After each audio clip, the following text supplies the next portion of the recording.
Hey everybody, John DeChristopher here. And first of all, I want to welcome all of my new subscribers to Live from My Drum Room with John DeChristopher. I hope you're enjoying the shows, digging it. And everybody else that's subscribed before, thank you very much for your support through these past 3 years. I appreciate it. And also want to thank everyone for supporting my new endeavor, Track Talk. I'm having a great time with that. And I'm hoping to have the great Jim Keltner on a future episode of Track Talk. I had Jim on Live from My Drum Room back in November of 2022. And so I thought I'd play this little clip. It's about 25 or 27 minutes long, where Jim and I got into talking about Josie and the late, great Jeff Porcaro, and a little bit about click tracks. So check this out. This is kind of until I can get Jim on for a proper episode of Track Talk. I'm going to share this little 27-minute clip from about a 90-minute episode of Live from My Drum Room. As I said, that was from November of 2022. And I'll put the link in the description so you can watch that episode in its entirety. It's certainly worth it. It's Jim Keltner. So thanks so much for your support. Thanks for watching. I hope you dig this. And remember, no drummers are harmed on any episodes of Live from My Drum Room or Track Talk. Okay, I'll see you soon. Thanks again. See ya. I am going to come back to Josie because I have so many questions about that. But to me, an example of what I believe you're playing to a click on is Handle with Care, the Wilburys. No, Handle with Care. Not a click. The drums the only drums you hear on that are tom fills, just a few tom fills, and those were by Ian Wallace. Oh, my so great friend. Oh, well, Ian. Yeah. He came in and he overdubbed tom fills, but there's no drums at all on live drums. That was just an experiment for those guys. They were screwing around, and I think Jeff Lynne, put the thing together with with the machine, Okay. So Handle with Care. Well, and that would explain it. Yeah. That whole band, Traveling Wilburys. After that, everything we did, we did the everything that was on the Handle with Care album. Which album was that? Was the first album? Right? That was the first one. That had End of the Line on it, right? Right. All those songs were they had. It wasn't a click, but there was something that was laid down in a program fashion that we all played to, I think. I see. And the second album, which is not called the second album, I think it's called the third album or something tricky. Yeah, something like that. Anyway, yeah. The second Traveling Wilburys album was all live. We played in the room together. Yeah. Nothing. That makes sense, because I think, like you said, that first record, that was at a time when, someone's saying it was called Volume 3, the second album. But that was the first album was done at a time, like you said, when it was kind of commonplace standard for whether it was a machine or something to and I wondered that because it's a perfect 115 BPM, and I thought, oh, maybe that's an example of you playing to a click, but that explains it. Yeah. No, but you could look, getting back to Jeff for a minute, Jeff was an expert at playing to a click, and we would talk about that. And, he always felt like you just have to manipulate the click. And that's true. You can sit back on the backside of the click. Yeah. For to get that backside feeling. And you can sit conversely on top, to get that kind of. Now, he was right about that 100%, but that's not going to work for all music. That has to be a certain kind of, there has to be a certain feel for that to work, in my estimation. Yeah. I mean, we can all, most of us drummers have played the clicks, many times. And so they know what I'm talking about. Everybody knows what I'm talking about when they sit behind it or sit on top of it. But that's not the same as playing live and everybody pulling back just a little bit here for this verse, just to get a vibe, a thing going, and then get up here for the chorus. It's a click will not allow you to do that. exactly. Yeah, Although there have been people who manipulate the click, before they. Anyway, that's another whole thing. It's not worth talking about. couple of quick.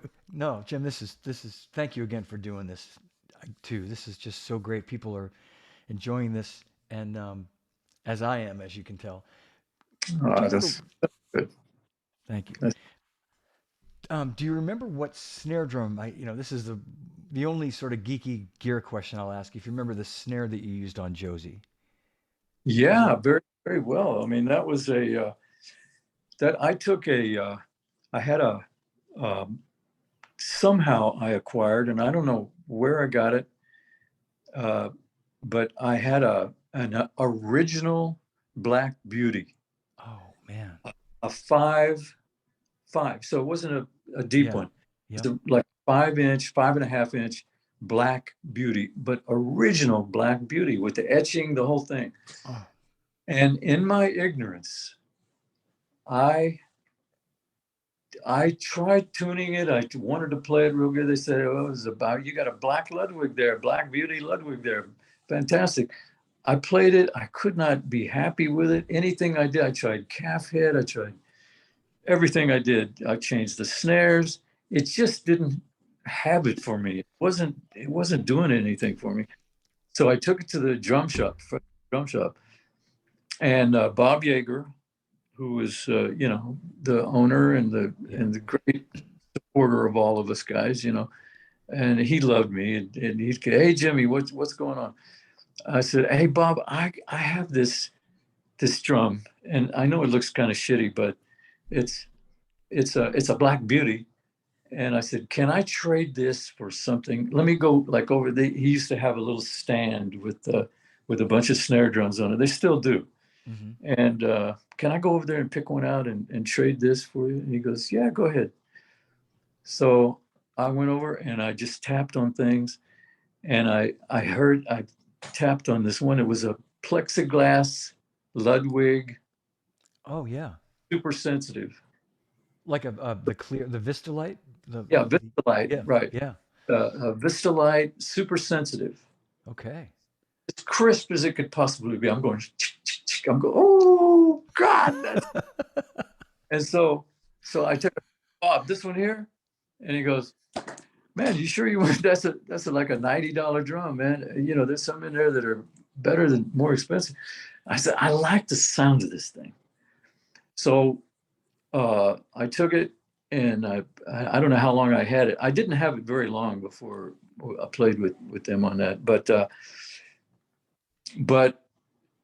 when I look back, uh, the thing that kind of is funny to me is that why would I mean, Steely Dan, I think Gary Katz called me for, to go in there, and Steely Dan, like, that's a,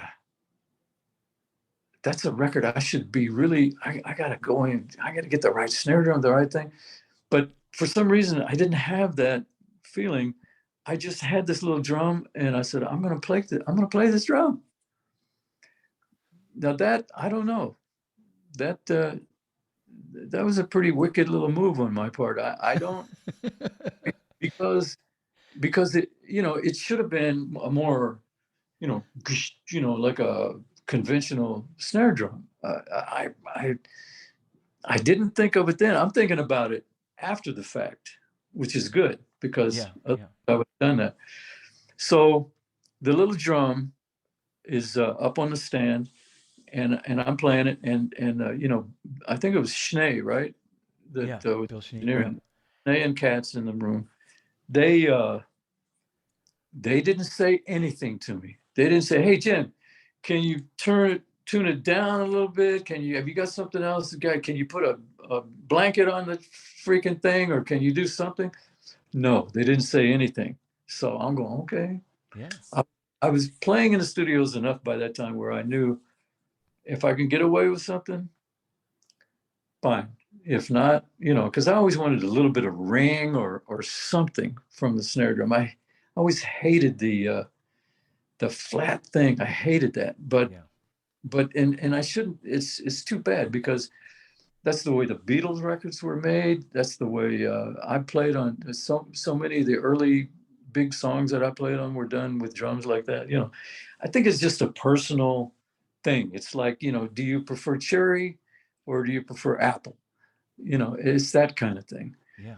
So, so in any case, that's what that little drum was, and that little drum is, for some reason, I don't know why I did this exactly, but the Nashville Museum or Hall of Fame, something in Nashville, Yeah. they have, Yeah. and I've loaned it to them, Yeah. Beautiful. Okay. and I loaned them also my big old 22-inch Zildjian ride that I used on Bangladesh with Ringo, and my little crash cymbal that I used on Josie as well. So I think it's the crash cymbal and the little Vistalite Ludwig snare, Snare drum. Wow. All right. and the and I threw in the trash can, the garbage can lid that Fagan had me do the overdub on Josie in the middle Okay. of So this. that's okay. The 16th note Yeah, thing in the middle. trash can that Bob Yeager and John Dents, God rest his soul, a wonderful friend of mine, great drummer, played with Stan Getz, and an East Coast drummer, John Dents. Okay. And he was a really good friend. And so he was at the drum shop one day, and he and Yeager said, they were laughing at me, probably talking about me and laughing, and said, well, let's give him this for Christmas. And so they dented out a an old garbage can lid and of it. So they had the holes in where the handle was. And then they put Merry Christmas, Jim, and something else and crazy stuff. And they put rivets in it. So it just had just a little bit of a buzz. I didn't, there was a piece of garbage can lid. Oh Anyway, my God. I didn't, buzz, that part, Jim, has baffled me for years. I didn't know that. I thought it was an overdubbed hi-hat. I wondered if it was overdubbed or if it was like a delay. It almost sounds like they put a digital, some sort of a delay on the no, backbeat of this. So no, that's you they, overdubbing. they'd use some nice reverb is what that was. Yeah. But, it was, it was one night I did, I did some, I was doing something for them, for Fagan and Walter, and they said to me, "Do you have what have you got that's odd? Anything like an odd sound for the middle part here and to overdub on?" And I said, "Wow, I got something in the trunk." And I went and I had the thing. So it must have been right around the time when I got it. So I brought it in and they loved it. Obviously, it's a garbage can. Donald Yeah. Fagan loved it. So Now that's I how. now yeah, and I can hear that in my head now that you say that. Yeah, It's a great. Well, can I just ask you, um, during the sure. verse of Josie, toward the end of the verse where Donald sings, "Throw down the jam till the girls say when."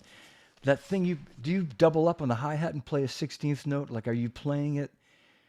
Do you know that part where it goes, or is that an Yeah. overdub? Oh, wait a minute. You're not talking about the fill in Well, time. there's the fill that you do. Yeah. Okay. No, I know what you're talking about. Yeah. Yeah. Talking about the little when the hi hat goes to 16ths. Yes. That was what Fagan asked me to do Okay. um, at those sections every time. I think that Right. happens every time. I think, That's right. It does. You're if I right. recall. Yeah. And also the opening of the hi hat. Yes. He exactly where to do that. This is a part of the funny part of that story. I've told this 100 times as well. Um, the chart, it was typical Steely Dan. I think they always had charts, and so it was a two. It might have been a 3-pager, at least a 2-pager. And so I'm looking at it, and I'm hearing the song, and I got Chuck Rainey right here. I could reach out and touch him. He's by my hi hat, Mm. and it's Chuck Rainey. Yeah. I'm going. I'm just listening to Chuck, and I'm here, and all these other badass guys playing.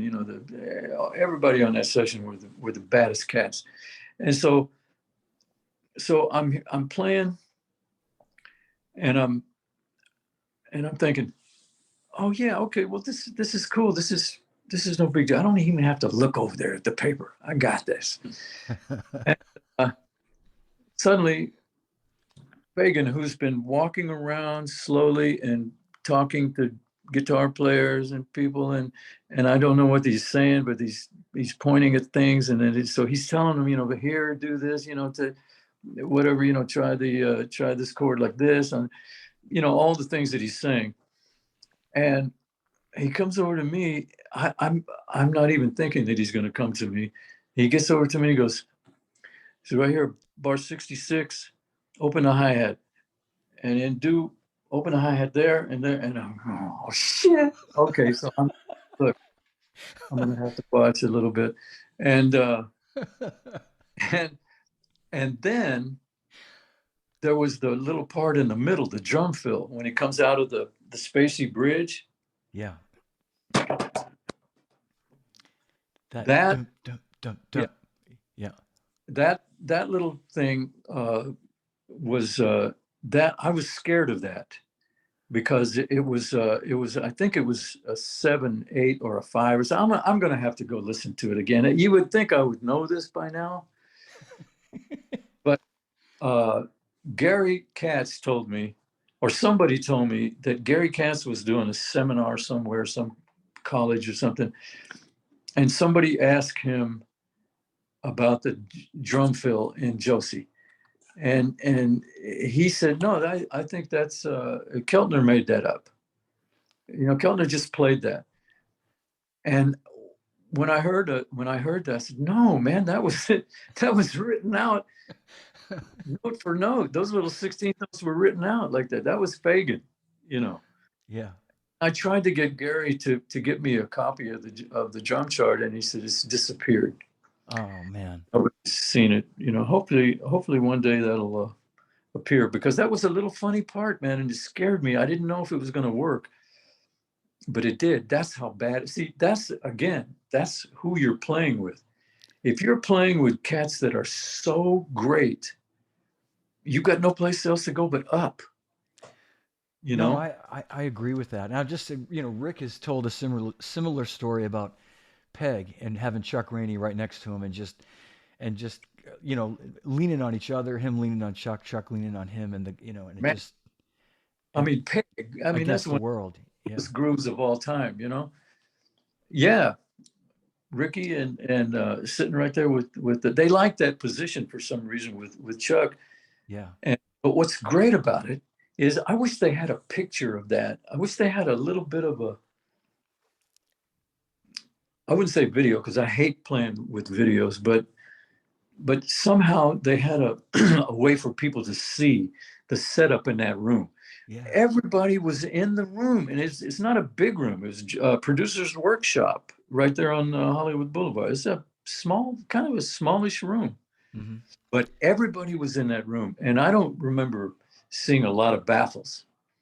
So you weren't in an ISO booth. You were in the room with everybody. Yeah, man, Yeah. Wow. that's the genius of Bill Schnee, I think, Yeah. and Gary Katz, producing and using his ears and his wisdom. I mean, come on, man, you can't go wrong when you're working with the greatest people. Yeah. That really comes down to. Well, two But things, Jim. that should be, if people could see that, I think there would be more live recording. I think so too. Yeah. I didn't realize that. And um, first thing, that song is lights out, one of the greatest drum tracks ever. Every drummer watching this will agree. That to me epitomizes the Jim Keltner magic.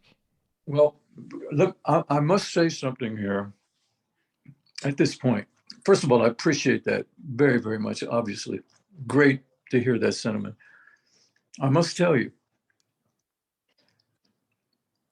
when we listened to the playback on that, Chuck was looking at me. Chuck Rainey's looking at me, going, He said, the only place that song grooves is in that little spot that you talked about, which is only time that thing grooves. And so I said, oh my God, I know what you mean, man. I know what you mean. Jesus. And that was it. And then the next thing I heard it on the radio. So was it one take? That was going to ask you how many takes it was. It was, I wish I knew that. I Yeah. remembered. There were probably a sizable amount of takes, maybe like, I, uh, I don't know. I couldn't guess. Okay. It had to be enough takes because the I know we did that drum fill. I know we had to do that several times for people to understand that, like, oh, okay, it's going to jump in. It's going to be da da da da da da da boom. Yeah. And downbeat da da da da da da da boom. That's the downbeat. Whereas da da da da da da da that sounds like it'd be an and. No, that's your downbeat. And so I think that had to be sussed out. And those cats, like I said, they're so good. They were ready for it. When nobody was scared or anything. I was scared. But when that downbeat hit, I went, woo! Thank you. Wow. And so there was that to contend with a little bit. I know there must have been a couple of takes just involving that. Yeah. Then the other thing was the overall feel. They didn't want the thing that Chuck Rainey was talking about with the groove, and the way I was feeling it too, was that it was kind of like stiff. That's what they wanted. That's what Fagen was. The genius. Donald Fagen is a genius, and he and I don't mean to leave Walter out of it, but I mean he and Walter loved crazy shit. Yeah. They wanted and yet they were really disciplined with their music too. And especially harmonically, they were so advanced, beyond regular old stuff that was being done. So I think they kind of they liked that. In other words, what they liked about it was what we didn't like at first. It wasn't that we didn't like it, we didn't appreciate it. Now Chuck, he knows now that he knows what I know about it now. It was they purposely liked that. And it served the song. See, it's not like a peg. It's not a peg. It's not any of those other songs. It's not the songs, that Bernard played on any of those. This is that weird one. Yeah, that's what it is. It's so unique. Yeah. And it does groove, Jim. It grooves like. But it does crazy. have a groove. Yeah, you're right. Oh, I mean, God, yeah. I appreciate it now, and it was an eye opener for me. Yeah, yeah. I mean, it. Sure. I just got to tell you too. Again, as a drummer trying to play that song, it's like it's one of those songs where if you don't, I mean, to you, I'm stating the obvious because you know this every day of your life as a drummer. You know this, that you play that a little too slow and it drags its ass off. I mean, you could be like one or two clicks behind, and it feels right. Right there, you just said it though. You see, you shouldn't play Josie to a click. No, I don't. Click because that song, it's too quirky. That song has to have tension. And the other thing is, if you're not playing with some badass guitar players and a Chuck Rainey type bass player, Yeah. it's not going to happen. It's not going to work. There has to be tension. There has to be tension for a song like that. There has to be tension for most songs to work. Let's face it. Yeah. Tension. If it's just too smooth, man, then you may like it and may be wonderful, but it'll be after your nap when you wake up.